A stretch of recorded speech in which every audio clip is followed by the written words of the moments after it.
Hello coders, welcome to our channel Coding Age and today's our topic is Basic of all Programming। सबसे पहले हम लोग देखते हैं प्रोग्रामिंग का डिफिनेशन क्या होता है। Programming is telling a computer what to do by giving it a set of instruction. It's like teaching a robot how to solve a problem और do something step by step. Programming एक तरीका है हम लोगों को computer को instruction देने का कि चीजों को कैसे परफॉर्म करना है। जैसे कि हम लोग को एक लैपटॉप ऑन करना होता है, चाहे हम लोग को एक मोबाइल फोन ऑन करना होता है, तो हम लोग उसके पावर बटन को दबाते हैं तो वो चीज परफॉर्म हो जाता है।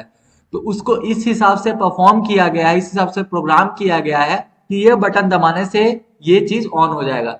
ऐसे ही प्रोग्रामिंग में है कि हम लोग कुछ चीजें को लिखते हैं, सेट ऑफ कोड्स लिखते हैं और वो चीजें परफॉर्म होती है। जैसे कि हम लोग यहाँ पे देख रहे हैं एग्जाम्पल में ये लिखा है, you right instruction in a language the computer understand.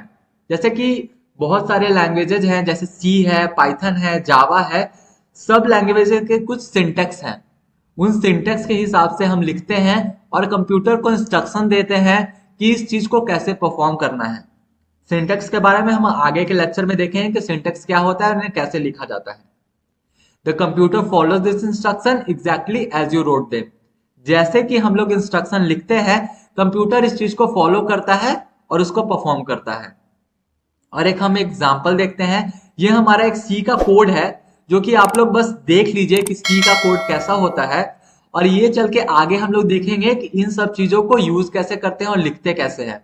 इसमें एक यूजर इनपुट दे रहा है और उस नंबर को हम आउटपुट में प्रिंट करवा रहे हैं। अब हम लोग देखते हैं कि प्रोग्रामिंग एक कूल तरीका क्यों है।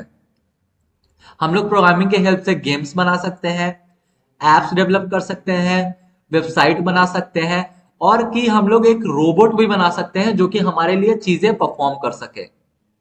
It's like creating magic spells that make things happen. हम लोग इस चीजों से एक मैजिकल, जैसे कि हम लोग मूवीज में देखते थे कि कोई जादू होता था और चीजें क्रिएट हो जाती थी, वैसे ही हम लोग प्रोग्रामिंग से चीजें क्रिएट कर सकते हैं। ये सेम उसी टाइप का फील होगा। अब हम लोग देखते हैं कुछ basic building block of programming. हर एक प्रोग्रामिंग लैंग्वेज के बेसिक बिल्डिंग ब्लॉक होते हैं। तो ये कुछ बेसिक बिल्डिंग ब्लॉक हैं जो कि मैं आप लोगों को अभी प्रैक्टिकल करके दिखाता हूं। ये कुछ डेफिनेशन है जो कि आपको प्रोवाइड कर दिया जाएगा पीडीएफ वीडियो के लिंक में। तो हम लोग चलते हैं और देखते हैं कि ये क्या क्या होते हैं। तो बिल्डिंग ब्लॉक ऑफ प्रोग्रामिंग होते हैं variables, data types, input and output, operators, conditional, loop, function and file handling. अब हम लोग इन चीजों को एक एक करके देखते हैं कि इनका मतलब क्या होता है। तो सबसे पहले हम लोग लेते हैं कि वेरिएबल। तो सबसे पहले हम लोग देखते हैं कि वेरिएबल क्या होता है। तो जैसे कि हम लोग घर पे बहुत सारे कंटेनर होते हैं, variable is just like a container. एक बॉक्स होता है जिसमें हम लोग अपने डेटा को रखते हैं और उस डेटा को हम अपडेट कर सकते हैं या फिर उस डेटा को डिलीट कर सकते हैं। एक वेरिएबल, जैसे कि हम लोग कोई भी वेरिएबल डिक्लेयर करते हैं अपने सिंटेक्स में, जो कि आप आगे चल के वीडियो में देखिए कि वेरिएबल को डिक्लेयर कैसे करते हैं। तो एक वेरिएबल जब हम लोग डिक्लेयर करते हैं तो मेमोरी में कुछ ऐसा बनता होगा और वहां जाके ए नाम का वेरिएबल स्टोर हो जाता होगा। इसके अंदर कुछ वैल्यूज रहती होंगी जो कि हम लोग आगे चल के इसको अपडेट कर सकते हैं या कि इसको यूज कर सकते हैं। हम लोग इसको प्रिंट करवा सकते हैं या फिर वैल्यू को अपडेट कर सकते हैं, ये चीजें कर सकते हैं। तो वेरिएबल अभी जस्ट आप इसको समझने के लिए ये समझ सकते हैं कि एक बस कंटेनर है जहां की हमारा डेटा रखा हुआ है। अब नेक्स्ट हम लोग देखते हैं कि डेटा टाइप क्या है। तो डेटा टाइप जैसे कि हम लोग समझ सकते हैं कि जैसे कि हम लोग डिफरेंट टाइप के कॉपी यूज करते हैं। जैसे कि कोई बच्चे स्कूल में पढ़ रहे होंगे तो उसकी एक सब्जेक्ट की कॉपी ये होगी, दूसरे सब्जेक्ट की कॉपी ये होगी और थर्ड सब्जेक्ट की कॉपी ये होगी। तो इन चीजों में जैसे मान लिया कि ये मैथ्स की कॉपी है, ये इंग्लिश की कॉपी है और ये हिंदी की कॉपी है। तो मैथ्स वाले सब्जेक्ट में हम बस मैथ्स को स्टोर कर रहे हैं, इंग्लिश वाले में इंग्लिश को कर रहे हैं, हिंदी वाले में हिंदी को कर रहे हैं। वैसे ही कि कुछ डेटा के टाइप्स हैं, ये जैसे कि मान लेते हैं हम लोग टाइप्स है। वैसे ही कुछ डेटा के भी टाइप्स होते हैं, उन चीजों को यूज करके हम लोग उस चीज को स्टोर करते हैं। जैसे कि हम लोग को कोई नंबर स्टोर करना रहा तो हम लोग इंटीजर लेते हैं। अगर वो नंबर को ज्यादा ही बड़ा रहा इंटीजर के रेंज से भी तो वो हम लोग लॉन्ग लेते हैं। हम लोग को कैरेक्टर को स्टोर करना रहा तो हम लोग कैर का यूज करते हैं। अगर फ्लोटिंग नंबर रहा डेसिमल वाला तो हम लोग डबल यूज कर सकते हैं या फ्लोट यूज कर सकते हैं। यही 5 तरीके के डेटा टाइप होते हैं सी में। फ्लोट। अब हम लोग देखते हैं कि नेक्स्ट क्या है। नेक्स्ट हमारा टॉपिक है इनपुट एंड आउटपुट। आप लोग इसको इस तरीके से समझ सकते हैं जैसे कि हम लोग अभी के टाइम में गूगल का यूज बहुत करते हैं। हम लोग गूगल पे जाते हैं, कोई चीज को सर्च करते हैं और वो हमें लाके दे देता है किस चीज के बारे में। तो जैसे कि हम लोगों ने सर्च किया गूगल पे जाके कोडिंग एज, तो गूगल ने लाके ये हम लोग गूगल को इनपुट दे रहे हैं। हम यूजर हैं और हम गूगल को इनपुट दे रहे हैं और गूगल बताया कोडिंग एज के बारे में कुछ कि ये कहाँ पे लोकेटेड है, कब से है, क्या है क्या है। तो ये गूगल ने हमें आउटपुट दिया। तो इनपुट आउटपुट को हम लोग इस तरीके से समझ सकते हैं। अब हम लोग नेक्स्ट देखते हैं कि व्हाट इज ऑपरेटर। तो ऑपरेटर इज नथिंग बट दो चीजों के, जैसे कि हम लोगों ने बेसिक मैथ्स पढ़ा होगा तो हम लोग 1+2 करवाते हैं तो ये 3 प्रिंट कर देता है। तो यहाँ पे ऑपरेटर ये प्लस है, जो दो ऑपरेंड के बीच में कोई ऑपरेशन को परफॉर्म करवाए हम लोग उसी को ऑपरेटर बोलते हैं। तो कुछ टाइप के ऑपरेटर हैं, जैसे प्लस ऑपरेटर है, माइनस ऑपरेटर है, ये डिवाइड है, ये मल्टीप्लाई है और ये परसेंटेज है जिसको हम लोग मॉडुलस बोलते हैं। इसको हम लोग मॉडुलस बोलते हैं। अब आप लोग सोच रहे होंगे कि ये भी डिवाइड है और ये भी डिवाइड है, इन दोनों में आप लोग कंफ्यूज हो रहे होंगे। तो मैं ये क्लियर कर देता हूं कि जब हम लोग ये इसका यूज कर सकते हैं, इसका यूज करते हैं, तो ये हम लोग को रिमाइंडर देता है और ये हम लोग को कोसेंट देता है। जैसे बेसिक एक मैथ्स के प्रोग्राम से समझ सकते हैं कि ये क्या करता है। जैसे कि हम लोग 2 लिया 4 और 2 को डिवाइड किया 4 से तो ये 2 बारी में कट गया और ये 0 आ गया। तो ये हमारा आ गया, ये हमारा है रिमाइंडर और ये हमारा कोसेंट। तो अब हम लोग अगर ये करते 2% 4 तो इसका आंसर आता 0 और अगर हम लोग ये करते हैं 2/4 तो इसका आता 2। ठीक है, तो यहां तक क्लियर होगा। अब हम लोग देखते हैं नेक्स्ट टॉपिक कि व्हाट इज कंडीशन। जैसे कंडीशन नाम से ही क्लियर हो रहा है कि कंडीशन का मतलब कुछ शर्त, कि कुछ शर्त है। अगर आप, जैसे कि हम लोग स्कूल में थे तो होता था कि 60% के एवब मार्क्स हैं तो हम लोग नेक्स्ट क्लास में अपग्रेड हो रहे हैं, यही शर्त होती थी। जैसे बहुत सारी शर्त है, जैसे कि अभी हम लोग रोड पे जाते हैं तो अगर आपने हेलमेट पहना है तो आपका चालान नहीं कटेगा, मतलब नो चालान। और अगर आपने हेलमेट नहीं पहना है तो चालान कट जाएगा।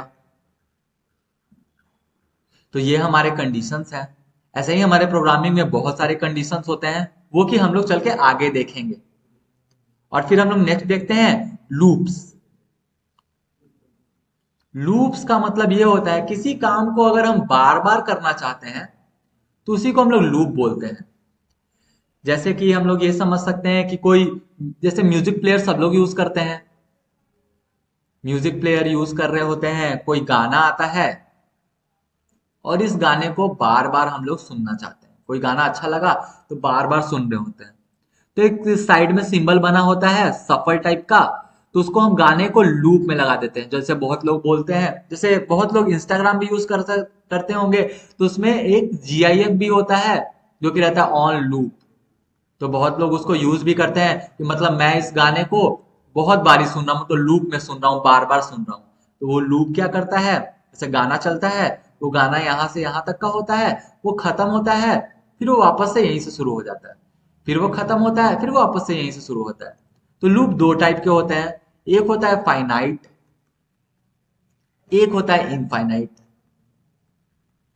फाइनाइट लूप है कि एक इसका टर्मिनेशन पॉइंट हुआ कि ये से 2 बार चलेगा या 3 बार चलेगा या 4 बार या कुछ भी।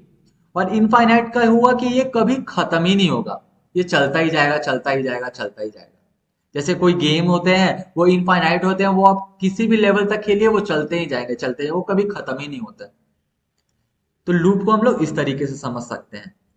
अब हम लोग नेक्स्ट टॉपिक देखते हैं जो कि हमारा था फंक्शन। तो जैसे अभी हम लोग शादी में जाते हैं, तो शादी में जाते हैं तो वहाँ बुफे काउंटर होता है, वहाँ डिफरेंट टाइप के डिशेज होती हैं, प्लेट्स रखे होते हैं। हम लोग प्लेट्स को लेते हैं और इस प्लेट में बहुत सारे खाने को ले लेते हैं, हम लोग इसको खाते हैं। वापस से जब खाना खत्म हो जाता है, हम लोग को चाहिए होता है कि अभी हम लोग और खाएं, तो हम लोग इस प्लेट को फेंकते नहीं हैं, हम लोग वापस से लाइन में आते हैं और इसी प्लेट में खाने को लेके चले जाते हैं और वापस से खाना खाते हैं।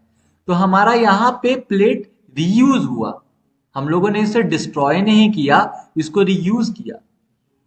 तो इस चीजें से हम ये समझते हैं फंक्शन एक चीज होता है। जैसे कि अभी, जैसे आप सिंपल समझिए, अगर मैं आपको एक चीज प्रिंट करने के लिए लिख दे रहा हूं और मैं बोल रहा हूं कि आप इसको प्रिंट कीजिए कोडिंग एज, मैंने एक बार बोला, आपने कर दिया।